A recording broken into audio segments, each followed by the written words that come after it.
I'm recording this. So for this weekend, I want you all to text the number 82623.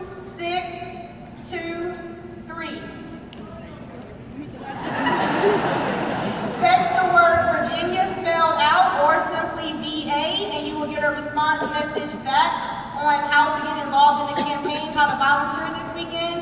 We know that Senator Sanders has us fired up. Hampton Road, we're going to make this happen for the Senator. Virginia's going to take it over the top. Just make sure you all volunteer. We have a headquarters office in Norfolk at 547 East Little Creek Road. So, yay, Norfolk!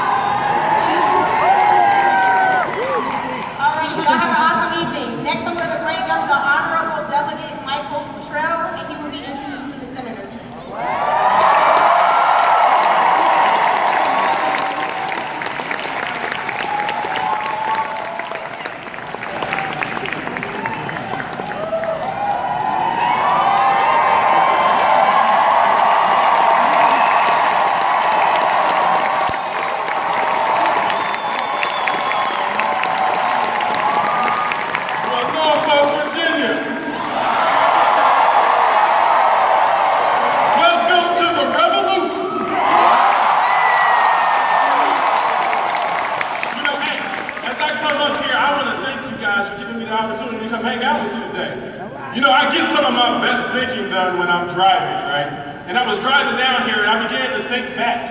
Thinking back on my own young political career, and I thought back to 2013 when I ran for the House of Delegates, and I heard everybody say, he can't win. The establishment doesn't want him because they can't control him. We don't know what he's going to do. Nobody of color has ever represented Stafford County. And so that's why I'm so enthused to be a part of this revolution right here.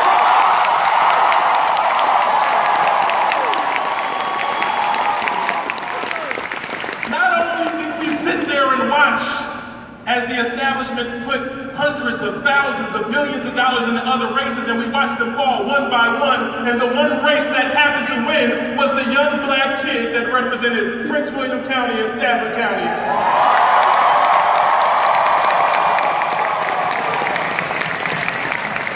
So it touches me to come here today. It touches me to look around and see all of these people, because just like in my race, as I see in this race, we have a group of people out here who understand that it is not about me. It is not about Senator Sanders. It is not about you individually, but it is about us as a collective. That is what now, hey, people all heard it, right? But Purdy can't win. Polls tell us something different. I had a woman the other day tell me, she said, well, I'm a realist. Can he really get done the things that he says he's going to do? My question was, why can't he? She asked me, she said, well, they're going to block everything that he does. And I said, it doesn't matter who we put in that spot. They're going to attempt to block everything they do. So if I'm going to fight tooth and nail, knock down, drag out, fight, it's going to be for something that we want to wake up and believe in.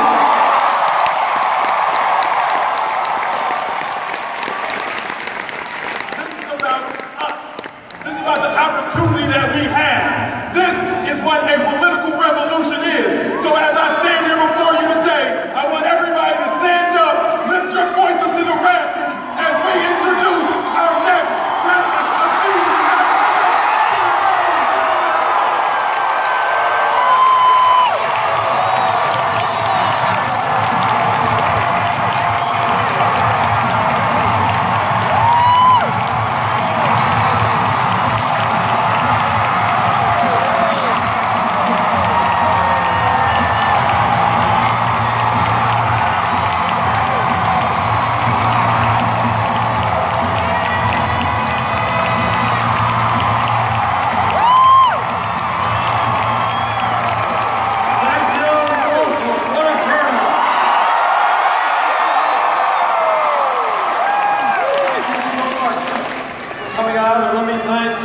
And Michael for their wonderful introductions.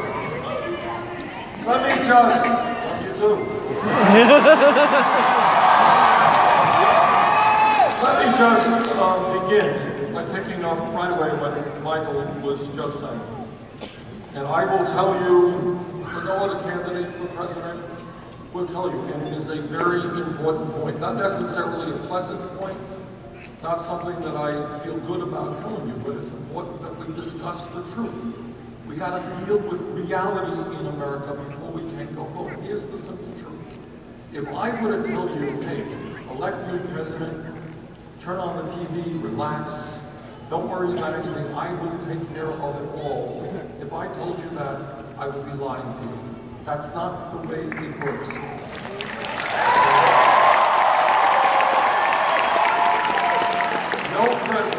No president, this is important, no president, not Bernie Sanders, not anybody else, can effectively deal with the crises, the very, very serious problems we face as a nation, unless there is a political revolution in which millions of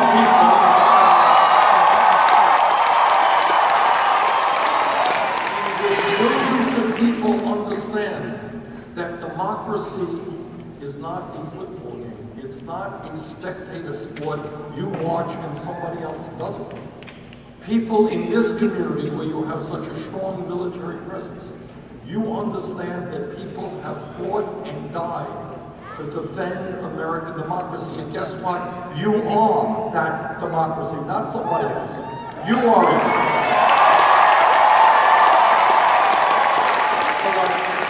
Michael Vandra was saying is simple but true. The only way we change America is when we understand that it is not acceptable that a handful of wealthy campaign contributors, it is not acceptable that corporate America or Wall Street or the corporate media control what goes on in our country.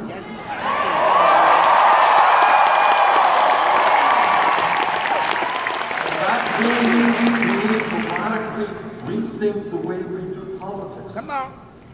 You are very, very powerful people. Say it now. When you start flexing your muscles. And that's what we got to do right now. That means being smart in every way you can, from the local school board to the presidency of the United States of America.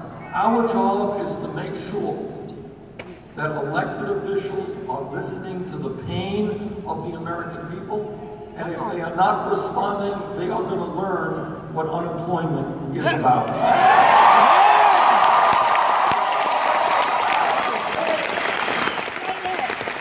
Our campaign is probably one of the more unique campaigns in modern American history. We have taken on Wall Street and the financial establishment, and let me tell you, they are getting very, very nervous.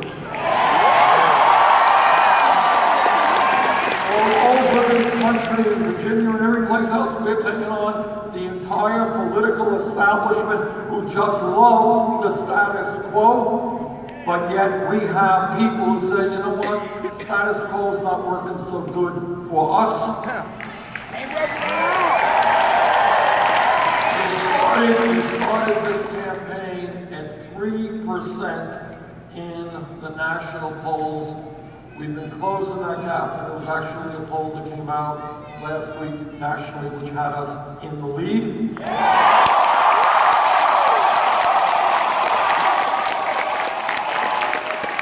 started 50 points down in Iowa, 30 points down in New Hampshire.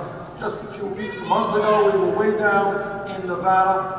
All over this country, including Virginia, we are closing that gap. And with your help,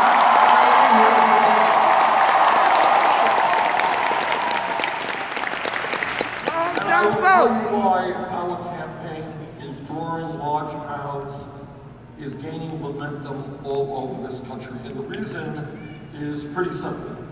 And that is, number one, we're doing something very radical in American politics. We are telling people the truth. That's a very radical idea. You get a lot of trouble with telling the truth, but what the heck. Number two, we are listening to the American people. And the truth is that there is a lot of pain in this country. There is pain if you're black, if you're white, if you're Latino, if you're Asian American, if you're Native American, man, there's a lot of pain there.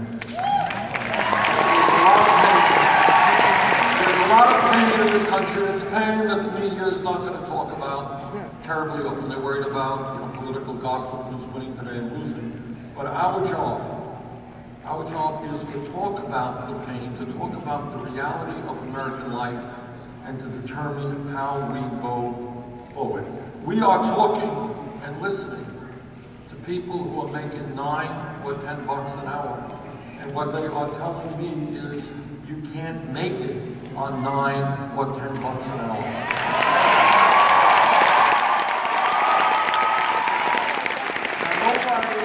I don't see this on TV much, but we are talking to senior citizens who are trying to make it on $11,000, $12,000. Put yourself in the place of a senior. When you're 80 or 90 years of age, you need health care, you need prescription drugs, you need to eat well.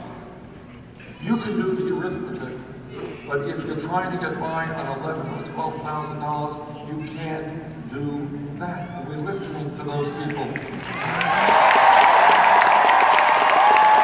All over America, and I'm sure that right here this afternoon, we are listening to young people who say, Bernie, I went to college. I wanted to get a good education. I went to graduate school.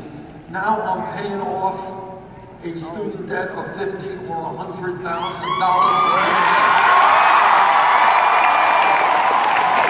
We are listening to those people, and we do not believe that people should be punished because they wanted a good education. You don't punish.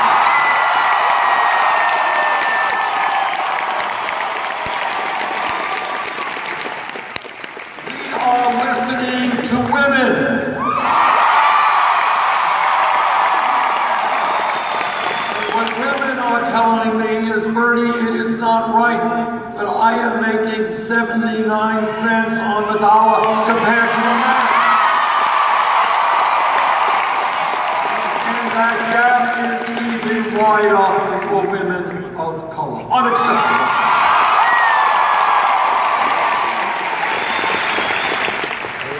We are listening very closely about an issue that is an American tragedy. And we're going to have to deal with this tragedy. We're not going to push it under the rug. We are listening to the African American community who are telling us, how does it happen that in this country we have more people in jail than any other country on earth?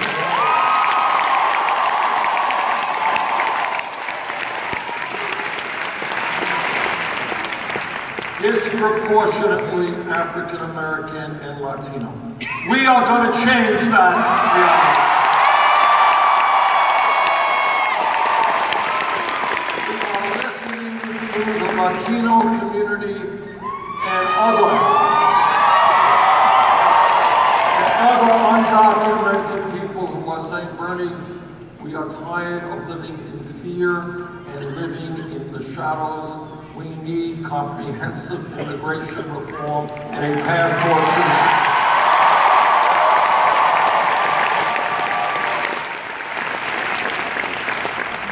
So essentially, what our campaign is about is not getting advice from millionaire campaign contributors. Sometimes if you read the papers, literally, the wording is, if you read the newspapers, candidate X's campaign donors are very, very worried about this or that. Well, I don't have millionaire campaign donors. So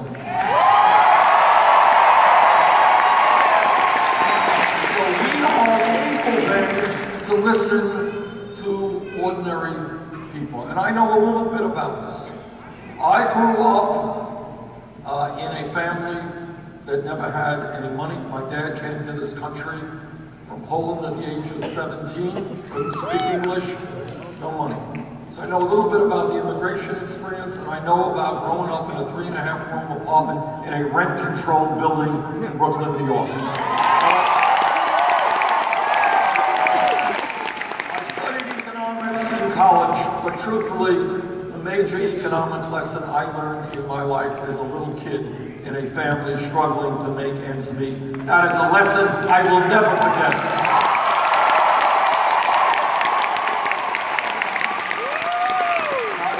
All of you know, if you know anything about American history, what you know is that change, real change, never comes from the top down. It always comes from the bottom up.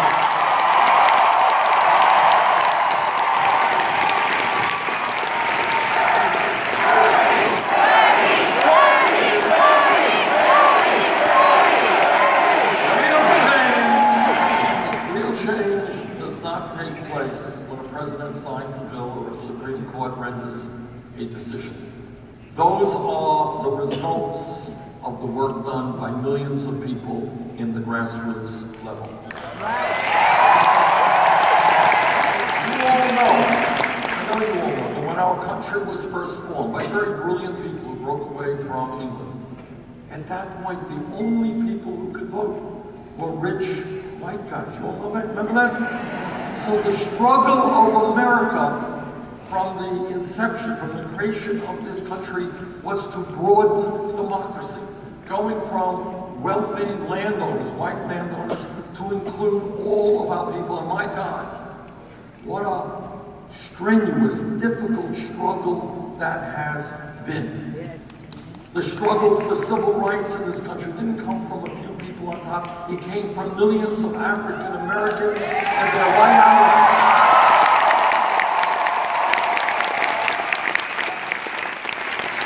They said, you know what? Segregation and racism and bigotry is not what this country is supposed to be about.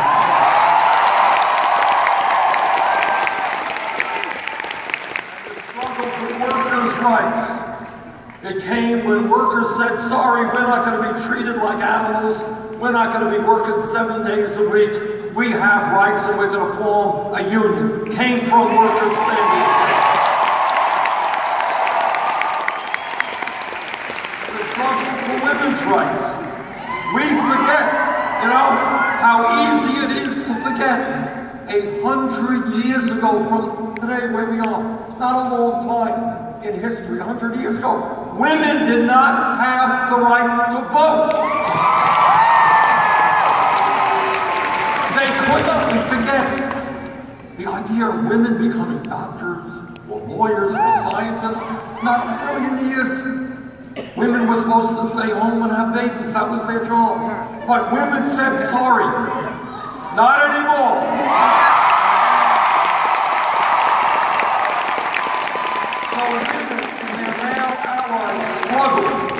To say women will not be second-class citizens in the United States.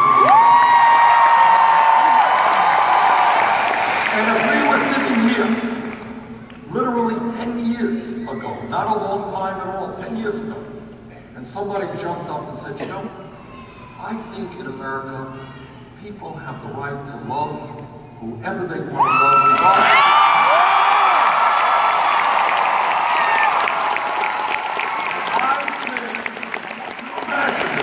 10 years ago, somebody said, you know, and I think people, you know, if they are gay, they have a right to be married. And I think that will happen in 50 states in America. Somebody said that 10 years ago. The guy next to him would have said, what are you smoking? Which raises a whole other issue.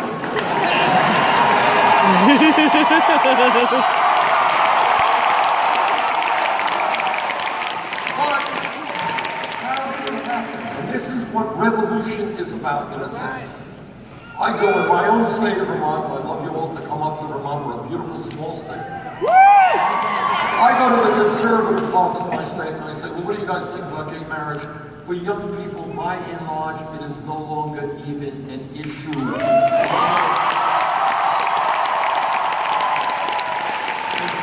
years ago, 20 years ago, Republicans were running these ugly ads. They're not running them anymore. You know why? Because they know those ads would backfire. The people of America have changed. So what's my point? Here is my point. My point is a simple point. Change takes place when people outgrow the status quo. When they say, sorry, segregation is not what this country is about. Racism is not what this country is about. Homophobia is not what this country is about. Sexism is not what this country is about. And that always takes place on the bottom line. And sometimes, let's be clear, it's always very easy to lead the parade when change takes place. Now, oh, it is not hard to talk about gay rights or civil rights. That's not hard now. 30, 40, 100 years ago, it was damn hard. And we honor those people who had the courage to talk about issues that very few people.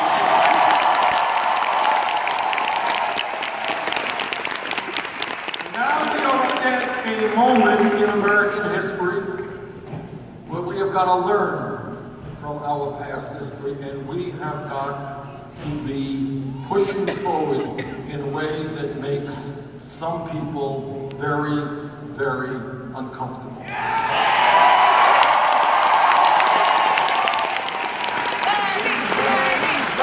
What we have got to be talking about is that we have a government right now that, sadly enough, is not there to represent working families or the middle class, but is beholden to wealthy campaign contributors and the big money interests.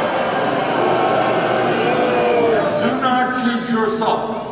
You know, when you talk about the struggles for civil rights and the struggles for women's rights and gay rights and women's rights, this struggle that we are engaged in right now, we are taking on the most powerful people in the world. Do not kid yourself. Wall Street, and I know something about this, Wall Street has endless supplies of money, and I mean endless. You know, normal human beings say, well, you know, there's a certain amount of money we have. There is no certain amount of money. These guys have endless amounts of money to do what they want to do. They do not have me.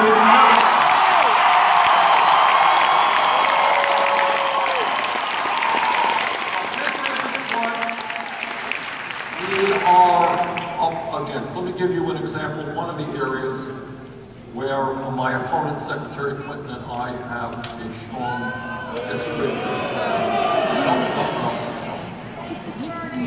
No. I respect Secretary Clinton. We can have differences.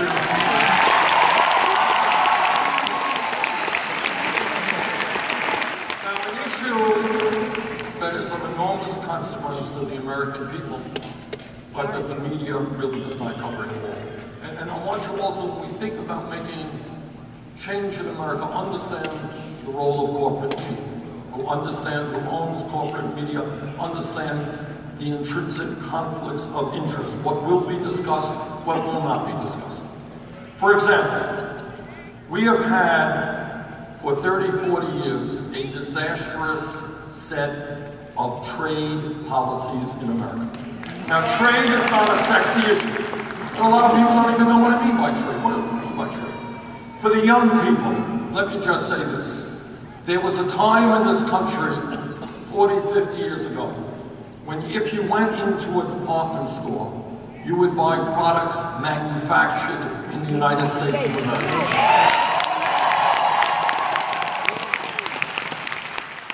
And the workers who made those products often made a good living with good benefits. If you are on an assembly line in Detroit, Michigan, producing an automobile, you know what?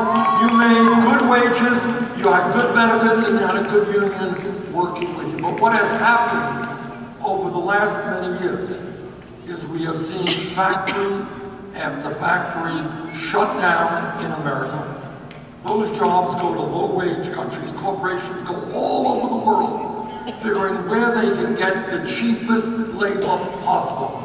They leave Mexico, where wages are low, because they can find cheaper wages in China. They leave China because wages get a little too high to go to Vietnam. They are chasing the lowest wages in the world, and then they want to bring their products back into this country. Now, way back in the early 1990s, when I was elected to the Congress from Vermont, I looked at these trade proposals and I understood that American workers should not be forced to compete against desperate people making pennies an hour all over the world. I went to Mexico. I went to a region in Mexico. It's called the Maquiladora region, which is a special tax zone.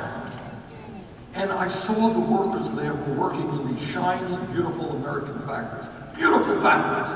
And I went to visit their homes. But you know what? They weren't living in homes. They were literally living in cardboard shacks with filthy drinking water, making pennies an hour. So what I said way back in the early 1990s, I said, wait a minute, this NAFTA trade agreement is not going to be fair to American workers and actually not fair to the people of Mexico. And I helped lead the opposition against that.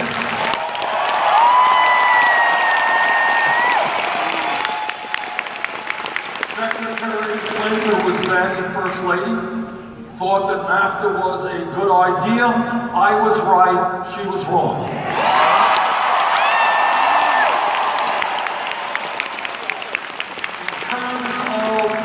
Normal trade relations with China, a huge trade agreement.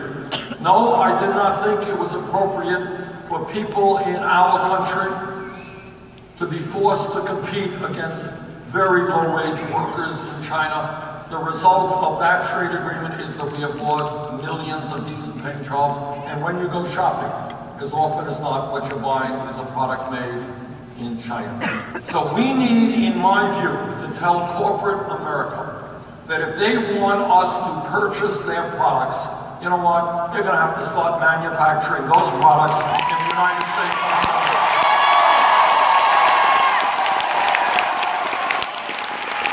This is and you know, and when you talk about why is it that wages are going down in America? It's not only the loss of jobs, it's what we call a race to the bottom. You know what I mean by a race to the bottom? Well, corporate America is saying, why should we pay workers in this country $20 an hour when we can pay somebody in China $1 or $2 an hour? Worker, you take a wage decrease in America. You take cuts in your health care benefits in America. You're going to have to be competitive with people in China making pennies an hour. I reject that. I want to see poor people around the world do better, but that does not mean we have to destroy the middle class of this country to make that happen. Secretary Clinton and I have a big disagreement on NAFTA, and China, she supported that agreement, I opposed it. But let me tell you where we are today when we talk about taking on powerful special interests. And what this campaign is about is asking everybody here, everybody in this country to think outside of the box. Don't let the media tell you that it's here to here. Your job is to think about what country, what kind of country you want to live in. Don't let them define what your choices are. Today in America, we have a moral economic crisis. And that is, we have more wealth and income inequality than any other major country on earth. It is worse today in America than at any time since 1928. Our job is to say, why? Why did some nuclear attack take place in America? Was there a tornado that went all over America? What happened such that the middle class is shrinking? What's happening that we have 47 million people living in poverty? What's happening that we have massive wealth and income inequality? In America today, listen to this, really quite shocking. Top 1/10 of 1%, not 1%, 1/10 of 1%, a sliver of our population now owns almost as much wealth as the bottom 90%. In America today, the wealthiest 20 people own more wealth than the bottom half of America, 150 million Americans. Now, this is not talked about. Media doesn't talk about it. Their corporate sponsors don't want to talk about it very much. But if I'm elected president, not only are we going to talk about it, we're going to do something about it.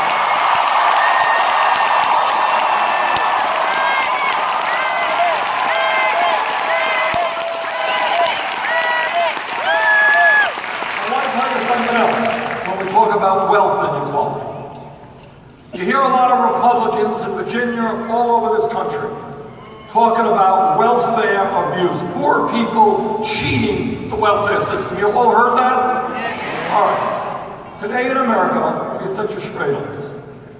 Today in America, one family, the Walton family of Walmart, you all heard of Walmart, this one family owns more wealth than the bottom 40% of the American people. Got it? Now, it turns out that when we talk about welfare recipients, guess what? The Walton family, the wealthiest family in America, turns out to be the major welfare recipient in our country. Bernie, what are you talking about? I will tell you. Good question. Now I'll tell you the answer. Here's the answer. Think about it. This is what a rigged economy is about. This is what thinking outside of the box is about. This is what Congress, media don't want you to be thinking about. They're worried about somebody scraping by with 2 kids, cheating on welfare. Okay, here's what you got with the Walton family. They pay wages so low at Walmart that many of their workers are forced to go on Medicaid, food stamps, and subsidized housing. Now, who is paying for those food stamps, Medicaid, and subsidized housing? You are! So on behalf of the Walton family, the wealthiest family in America, I want to thank you very much for chipping in, for helping them out. I mean, they're down to their last $60 billion. And I'll tell you, it's hard to get by in these days on $60 billion.